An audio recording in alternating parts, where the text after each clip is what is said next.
Hi, I'm Kim Neely, and this is the Trauma Informed SLP.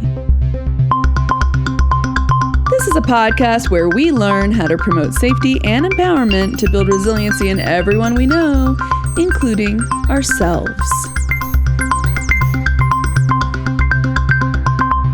Welcome to the third episode in my Burnout series. The first episode was just on the topic of burnout, trying to define it, which is a tough thing to define. We figured that out.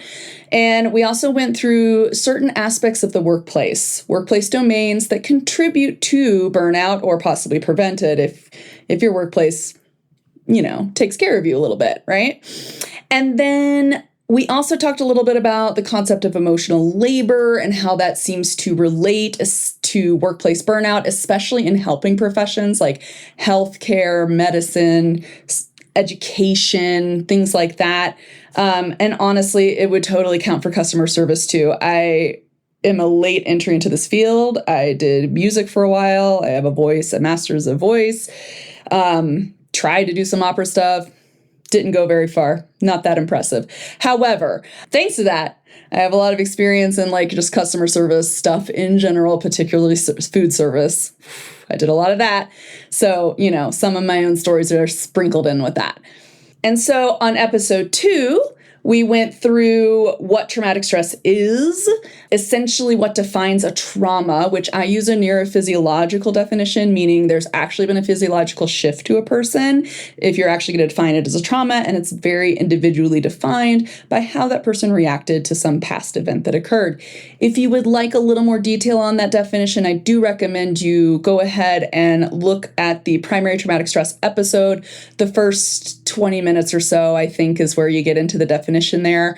And the other place I have that information is on my podcast episodes. If you go to my podcast playlist, I have a Fight, Flight, Freeze, Oh My episode that goes through the physiology of trauma. So if you're like a physiology geek and you want to know about what I mean when I say trauma, please go there. But I use a definition that is kind of, I've paraphrased essentially what I feel is kind of a gold standard definition of trauma, essentially, okay, in terms of research and literature. Then in episode 2, we also went through systemic issues / organizational issues that can lead to traumatic work environments, and also interpersonal issues, more of the individual one-on-one type of things, and the type of primary traumas that can come from that. So workplace bullying and gaslighting and things like that. So if you want to know some more about those things, please go check out that episode. I am not a mental health professional, so if you hear anything on any of my episodes that seems to relate to you and you want to delve more into your experience with that thing and maybe unpack some things that might come up to you, first off, pause at any time, take a break, take care of yourself, treat yourself well. I definitely do not want any of my information that I send out into the world to be traumatic for anyone, because I would not be very trauma informed if I did not care about your well-being. Let's face the facts here. But also, if you want to unpack it a little more, I do recommend seeking out some skilled, trauma-informed professional mental health services in your area. Preferably someone who works somewhat locally, has good references, and also just find someone who fits well with you. I do have a video on my own mental health journey on here. One of the earlier videos I did, it's kind of long and rambly because it's just me talking about my own experience getting anxiety and depression treatment and treatment for my own history of trauma and my experience with that. And at the end of it, I tried to give some pointers on what it's like to actually have a really good therapist and what it feels like to have a good therapist. But I only can give you kind of what I know from my own experiences and stuff I've heard other advocates and educators on social media say. So, but nonetheless, finding a good mental health fit is kind of tough, especially in the United States. So if you want, you can go check that one out as well. So on this third episode of my Burnout series, we were talking about secondary traumatic stress, STS. I use that term because it seems to be the main term used by researchers in this area, from what I can tell of more current articles that I've looked up. But this is the same thing as vicarious trauma, compassion fatigue, trauma exposure response. It goes by a lot of different names. I've seen some like blog posts of like mental health practitioners who try to distinguish those terms. But from as far as I can tell, when looking through the research literature out there, when I do my Google Scholar searching and stuff, it looks like the terms switched by like what decade the research was done in, and also just what environment or situations they were studying. So vicarious trauma, compassion fatigue, all of this stuff seems to be under the label of secondary traumatic stress, at least for the more current articles, as far as I can tell. So that's what I'm going to be using today. And that is what we're talking about. So we're going to go over what secondary trauma is. We're going to go through some unofficial warning signs, essentially, that you might be suffering from it. Unofficial in the sense that there is no DSM-5 diagnosis for secondary trauma. There's just PTSD, but secondary trauma exposure can lead to PTSD. There's plenty of people who actually get diagnosed with clinical PTSD. Their only exposure to trauma has actually been vicariously through either their job or maybe family members or friends who have gone through things. So it can be the same thing. We'll talk about that in a little bit. So part 1, what the heck is secondary traumatic stress? Like, where does it come from? What are the warning signs? How do I know it's happening? What is the happening? And I don't mean the movie with Marky Mark. If primary traumatic stress is essentially when somebody has a physiological shift due to an event directly happening to them, then secondary traumatic stress is essentially when a person suffers from the exact same reaction, but the events didn't happen directly to them. They just happened to witness the event. That could include they saw the event happening in front of their eyes, like you see a car accident happening. It could also be you were listening to traumatic stories from people, like if you're in counseling, if you're in some sort of intake situation, people who work hotlines get exposed to a lot of trauma. 911 call, like center operator answer people, that is not their name.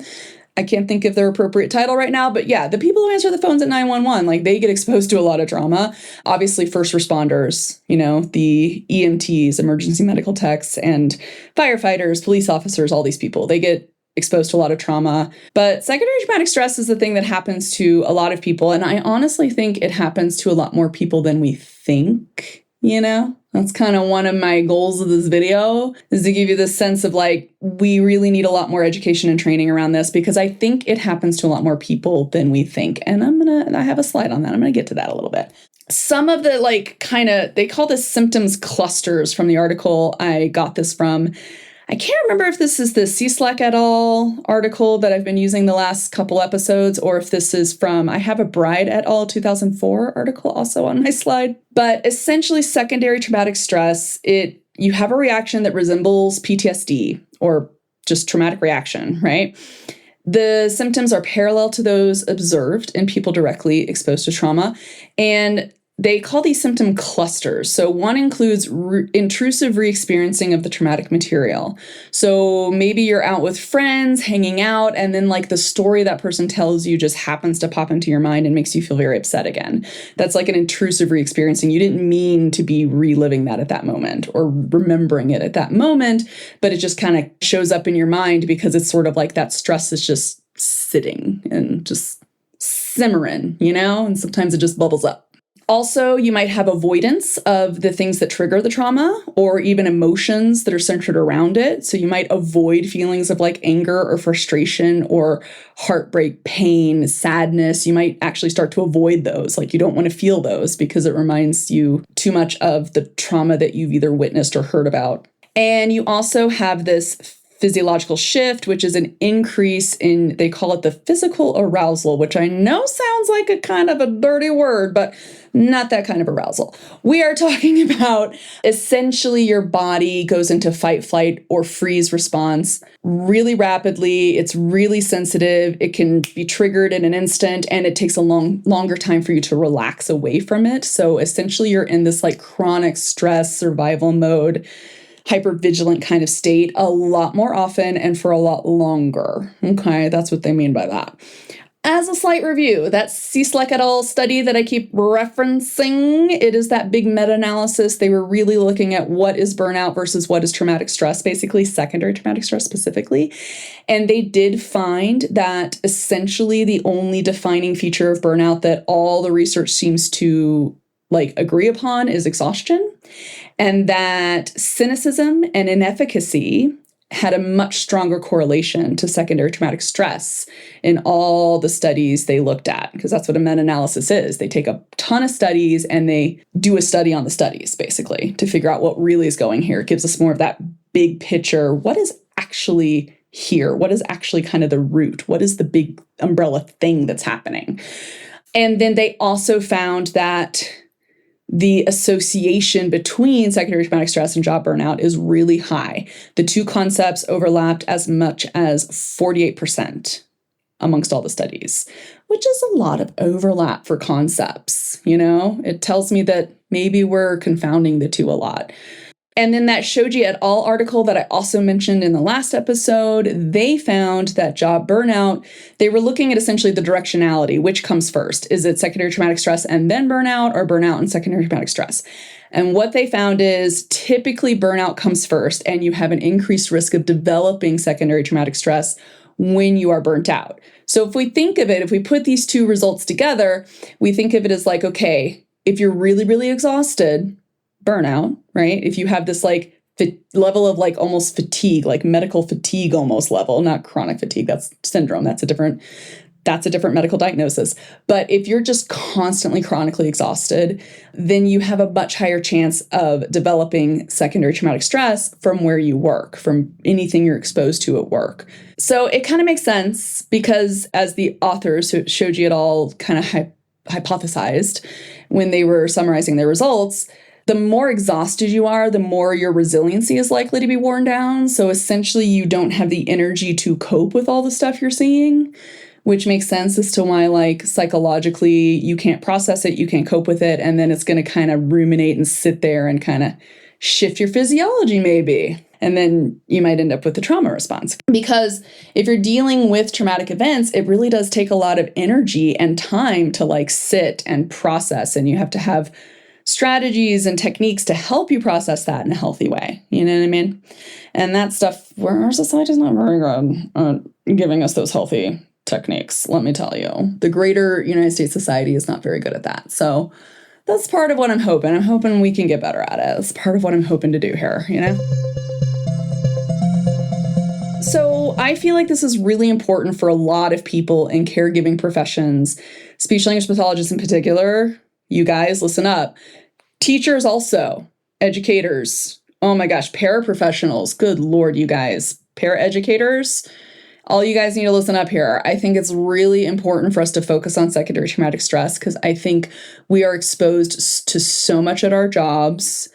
And speech language pathologists in particular, especially at schools, we're the ones who sit and talk to kids, either one-on-one or in very small groups. So we tend to get to know our students really well and they feel really safe with us. And then they tell us things about stuff going on in their life. And it can be some pretty traumatic, hard stuff to hear.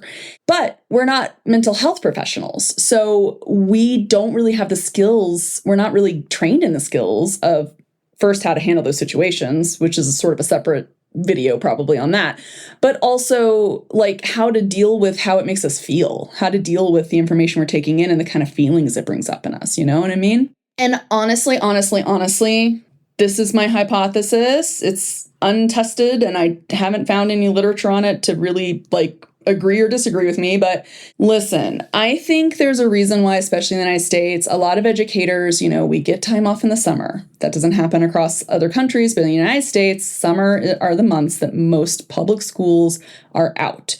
So when you work at a public school, if you're not doing extended school year, you probably have about 2 months, maybe 2 months and a week or two off. People say 3 months, but really that's from the perspective of when students tend to go back. Staff tend to work a little bit longer after students are off, and then also come back a little sooner for trainings and preparing things for the next year. But a lot of people are like, oh, we're super jealous, right? And then they're like, well, why do you need to get paid more? Especially when it comes to livable wages. Why do you guys want to get paid more? You only work 9 months out of the year, blah, blah, blah, blah, blah, right? It becomes this whole thing.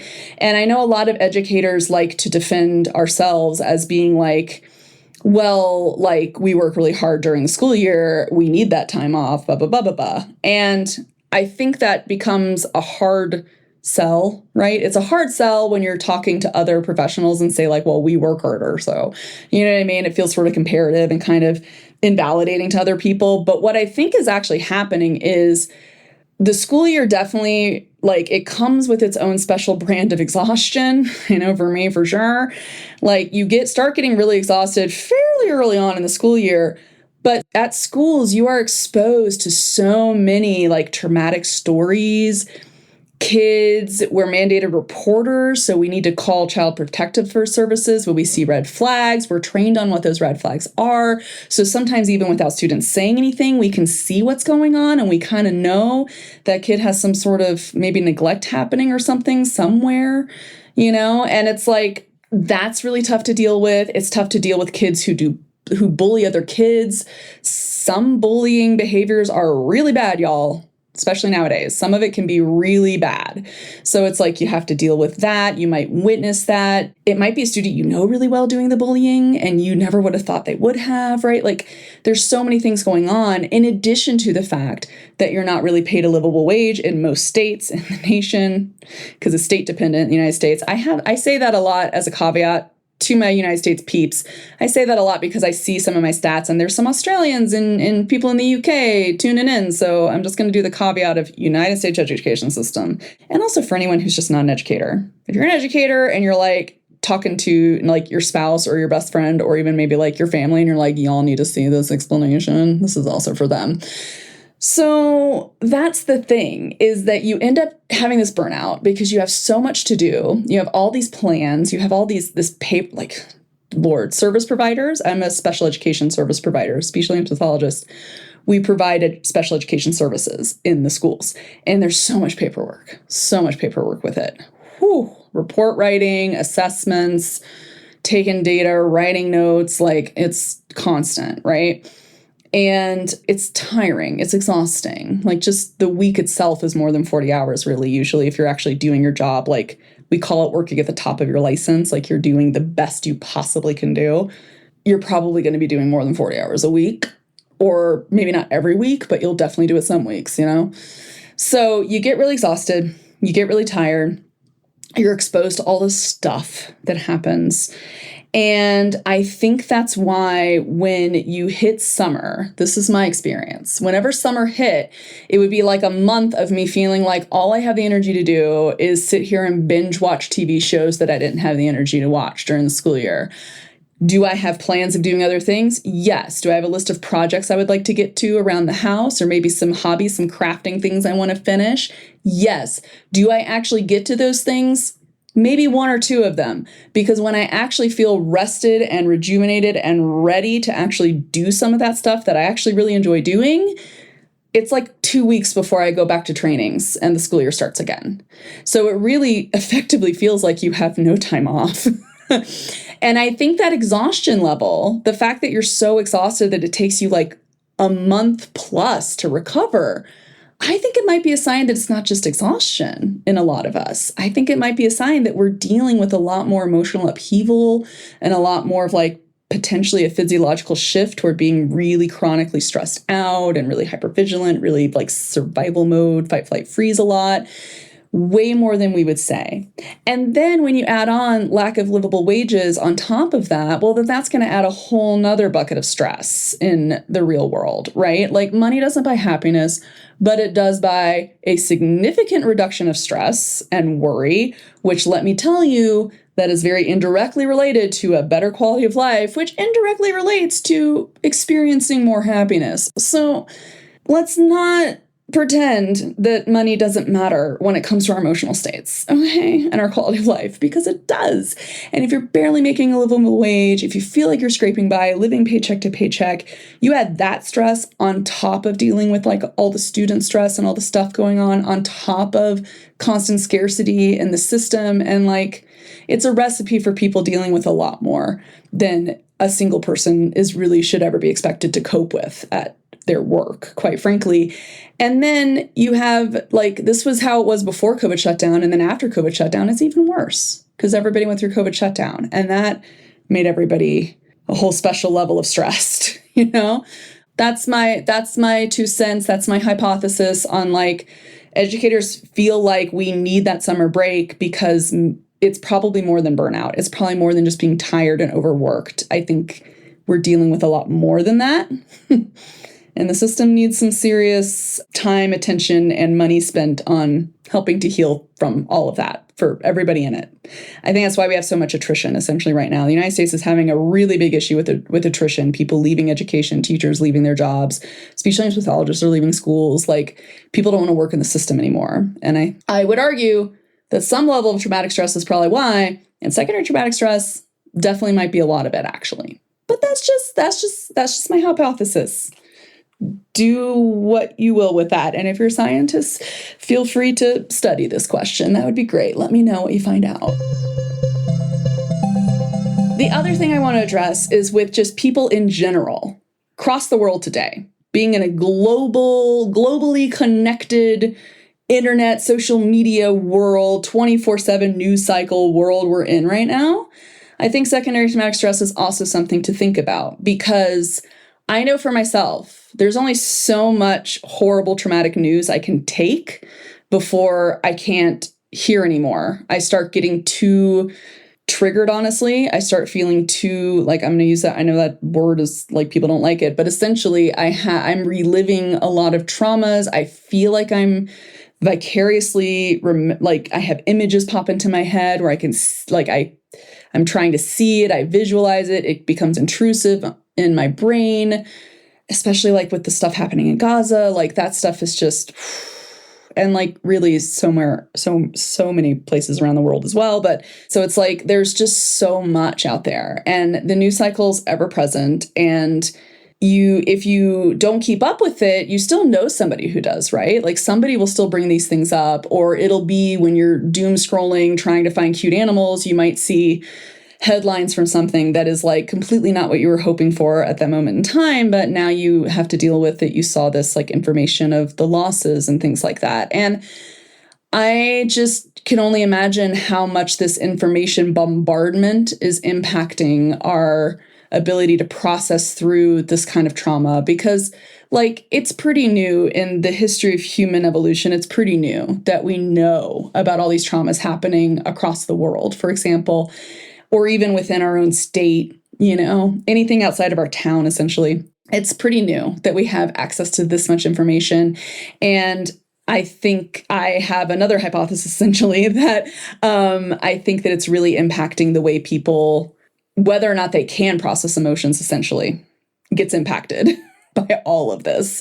Because, you know, I don't think our brains are really made to try to process constant traumas in the world. You know, to be aware of and know about all the constant traumas that are happening out there, all the traumatic events and all the injustices and everything, right? So I know for some of us, and I know for myself, when I hear too much about certain things in the news, I start to feel really hopeless and helpless, and I start to feel really vulnerable. And when it comes to how the definition of trauma I use and I lean on, the one from the TIP 57, essentially, a sense of helplessness and hopelessness and powerlessness and vulnerability, that is a breeding ground for a trauma response when you feel powerless. In fact, there's a really great quote, and I can't remember who it's by right now. I've heard this quote before where it says, trauma is an affliction of the powerless. So I think that's part of it too, is that like the news cycle, if you're someone like me and you just feel horribly powerless against everything in the world when you're looking and reading and seeing headlines and seeing pictures from around the world of horrible injustices and traumatic events and war zones, I think it's reasonable that that can cause potentially a traumatic response in your body. And the thing about it is, taking breaks and taking time off is great, but if time was all it really took to recover from trauma, I think the human race would probably be a lot more compassionate and nice to each other by now, you know what I mean? So honestly, like, trauma doesn't always respond to just rest and time, right? It sometimes takes a lot more strategies to deal with an actual shift like that, right? So more awareness, I'm hoping, will be a good thing for people out there. This is why this episode is essentially the meat of everything here, I think, really. The culmination of the research side of this series. Okay. I'm actually going to end here because this got a little too long. And I am going to, I've already recorded the strategies one and the burnout and the like stuff that I want to say next, but I'm going to go ahead and end it here because this got to be a lot. So I want you guys to just be really kind to yourselves, take the rest you need, do whatever you need to do to be really good to you and to others around you. And I will not see you next time because that script feels weird to me, but you'll see me next time. Drop me a comment below if any of this was helpful, or just say comment. That's totally fine too. And also, if you're listening on the podcast, if you're listening to this instead of watching it on my YouTube channel, first off, it is on YouTube, you guys. You're missing out on some funny things if you want to check it out. If you like a little extra meme, humor, jazz, unmasking stuff, check me out over there. But if you're just listening on the podcast, feel free, consider leaving a review just to let people know, or sharing the episode, whatever, if you feel like it would be helpful. If you know somebody, whether they're a speech language pathologist or not, if you feel like any of this information is helpful, please let people know, share it around, let them know, and let me know. Let me know what you found helpful, what you liked, if there's something else you want me to dive into, or if there's stuff that you're just not agreeing with. Let's go. Let's do that. Hey, also, if any of my research is out of date or inaccurate, please do let me know, actually. I would love some additional citations and references because I'm just doing a lot of this research on my own time, my own thing. All right, until next time, guys, I want y'all to keep it weird, embrace your weirdness, the good, use your weirdness for good. We're going to use the weirdness powers for good, okay? It's a trauma-informed way.